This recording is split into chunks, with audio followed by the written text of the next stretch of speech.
Marcus.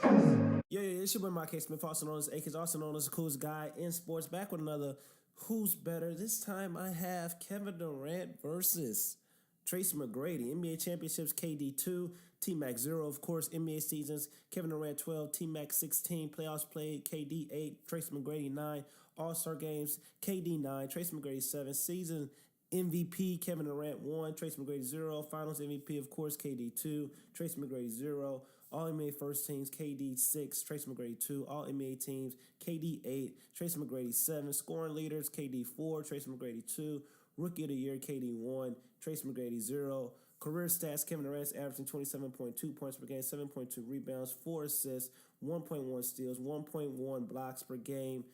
TMAC for his career averaged 19.6 points per game, 5.6 rebounds, 4.4 assists, 1.2 steals, 0.9 blocks. Field goal percentage, KD is a career 49% from the field, 38% from the three-point line, 88% from the free throw line. Tracy McGrady from the field, 43.5, 33.8 from the three-point line, and he shot 74.6 from the free throw line for his career. That being said, who's better between KD and Tracy McGrady? Now, two of the best scoring wings to ever play the game. J.R. Smith was asked a question. Somebody asked, who's better, Prime TMAC or Prime KD? He easily got on Twitter. He was said, Prime KD, of course. And it got me to think of who's better between the two. KD might be the greatest pure scorer ever. TMAC was awesome. But KD is a notch above him due to his three-point shooter. So I'm going to say Kevin Durant is better than Tracy McGrady. I'm going to explain my reasons why. KD is the most natural scoring talent I've probably seen in the NBA. He's a long 7-footer with the ability to shoot 50, 40, and 90 from a season, which we know is incredible hard to do. His shooting stroke, and he has point guard handles. So his ability to score is just off the charts. Now, when I say point guard handles, I'm not talking about the elite point guards in the game. I'm not talking about Kyrie. I'm not talking about Chris Paul, Curry, or Kemba Walker. But KD can handle the ball like a efficient combo guard in the NBA.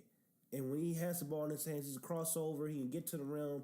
He's ability to basically put the ball on the floor, slash, dunk is one of the most unique things in his arsenal because he's 7 feet tall. People don't understand how hard that is to do when you are 7 feet tall. And he's so smooth when he shoots the ball from the mid-range and his pull-up game from the three-point line. This brother is one of the most, like I said, probably the most pure scorer in the NBA, probably the most natural scorer in the NBA I've ever seen. But he's not the greatest scorer of all time. Of course, that goes to Michael Jordan by a mile. But that being said, let's get back on topic.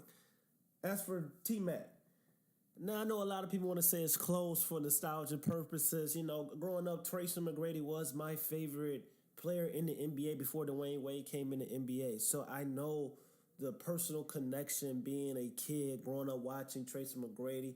I have that same personal connection. But that being said, though, T-Mac's prime was cut short basically due to a lot of injuries. He was a much bigger and athletic version of Kobe and Carmelo Anthony. He was very tough shot maker, but KD was just more accurate and more efficient. He's taller, which made him hard to contest his shots for defenders. T-Mac was more athletic, of course, and I would say definitely probably skilled in terms of footwork and being hard to guard in the post. T-Mac's best scoring season was in 2003, where he put up 32.1 points per game, shooting a 56.4 true shooting percentage. If you know what true shooting percentage is, that factors in their efficiency. That factors everything on the floor. Durant's best scoring season was his MVP year when he put up 32 points per game, 63.5% true shooting percentage. Now, outside of those two seasons, Durant on his career has averaged 27 points on 61% true shooting from the floor.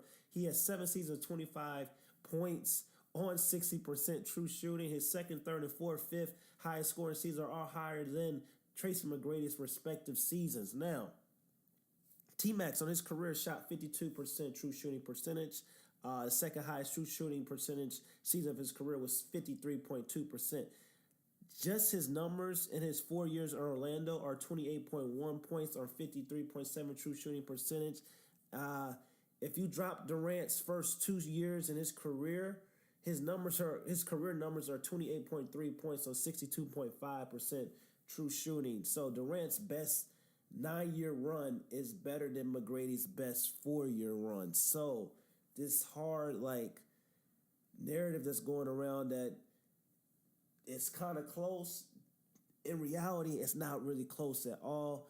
KD does literally everything better than TMAC at scoring. He's superior from the three-point line. He's a better mid-range shooter, much more efficient, also a 4-time scoring champ, and also a career average of 27.3 points per game. TMAC, who I think would have had more scoring titles if injuries did not occur. We know T-Mac was absolutely unstoppable in his prime. I wish we would have got to see his prime a little longer without those injuries. People forget that it was a time where Tracy McGrady and Kobe Bryant were battling for who's the best player in the NBA. And for people that keep going on saying that his prime was in Houston, no. Tracy McGrady's prime was in Orlando when he was playing with those terrible teams. And we know his prime was, like I said again, was cut short due to injury. So KD will go down as an all-time better scorer, but mainly due to his longevity, not because he's probably not actually a lot better than Tracy McGrady, but longevity plays a role on determine who's better than somebody. For people like to talk about the different eras and how T-Mac's era was harder because of defense and being more efficient doesn't really matter because defense was allowed to be more aggressive on the perimeter with hand checking and all that. I still say that's nonsense because there's still plenty of guys during that era was more efficient than Tracy McGrady. Guys like Manu Ginobili, Paige Stojakovic, Reggie Miller, Corey McGarry, Steve Nash, Michael Redd. However, plenty of those players were efficient because they were great shooters and got to the line more efficiently. And we know after those injuries, Tracy McGrady really wasn't attacking the basket and getting to the free throw line as much. So that kind of basically cut some of his career numbers down because he was afraid he was going to get hurt. We know after injuries, guys aren't really the same player. But we can't penalize KD for being efficient because he would probably be he would be efficient in any era. He's a 7-foot monster with zero weakness in terms of scoring. So that being said, who's better? It's Kevin Durant. Kevin Durant is better than Tracy McGrady, and it's not really close. I'm sorry. But what do you guys think? Let me know in the comments below. Are you rolling with Kevin Durant or Tracy McGrady? This is your boy, Mike K. Smith, also known as A-Kiss, also known as the coolest guy in sports. Don't forget to like, comment, and subscribe. Also, let's get me to 100 subs, guys. I'm at 92.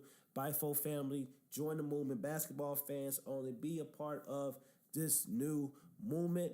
Also, check out some of the other links in the description below. This is your boy, Mike K. Smith, also known as A-Kiss. I'm gone, man. Peace.